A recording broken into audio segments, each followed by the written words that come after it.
దేనికోసం వెళ్ళదంటారు ఇవాళ? ఈ దేశంలో ఏ ప్రాంతంలోనైనా ఎవరైనా నివసించే హక్కు ఉన్నది.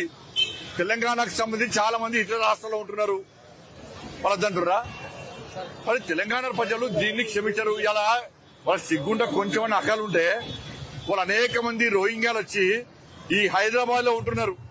వాళ్ళ గురించి మాట్లాడమని చెప్పండి. వాని వల్ల తెలంగాణ ముఖ్యంగా హైదరాబాద్ పాత బస్తీ అనేది హైదరాబాద్ అనేది ఐఎస్ఐ అడ్డగా మారింది. అనేక బాంబ్లాలు జరిగినాయి, అనేక నివేదికలు వస్తున్నాయి. ఇవాళ ఇతర దేశం నుంచి రోహింగ్యాలు వచ్చి ఇవాళ బీఆర్ఎస్ పార్టీ సెంటర్ ఇచ్చింది, కాంగ్రెస్ పార్టీ పెంచి పోషిస్తున్నది. వాళ్ళ వల్ల థ్రెట్ ఉన్నది. ఎప్పటికైనా ఇబ్బందులు రావచ్చు ఇవాళ తెలంగాణ రాష్ట్రానికి. మళ్ళీ వాళ్ళ గురించి మాట్లాడమని చెప్పండి.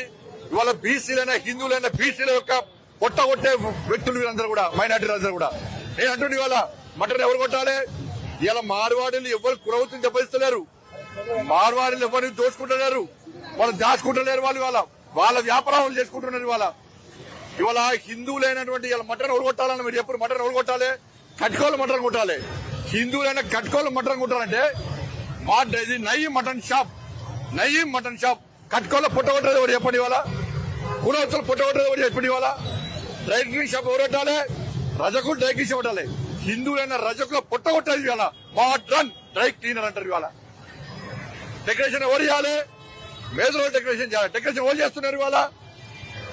ఇలా హిందువుల కులవతం దెబ్బతీసేది వీళ్ళ, హిందువులను రాసి రంపాన పెట్టేది వీళ్ళ. దాని గురించి మాట్లాడమని చెప్పండి. గుజరాత్ గోబ్యాక్ కాదు ఇలా బీసీలైన హిందువుల కులవతులు దెబ్బతీస్తున్నారు ఇవాళ. వాటి గురించి మాట్లాడమని చెప్పండి.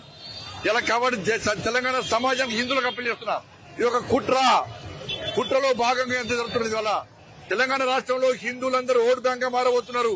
హిందూ సమాజం జాగృతం కాబోతున్నది. కాబట్టే వాళ్ళ హిందూ సమాజం చీల్చే కుట్రలో భాగం లేదు. కాబట్టి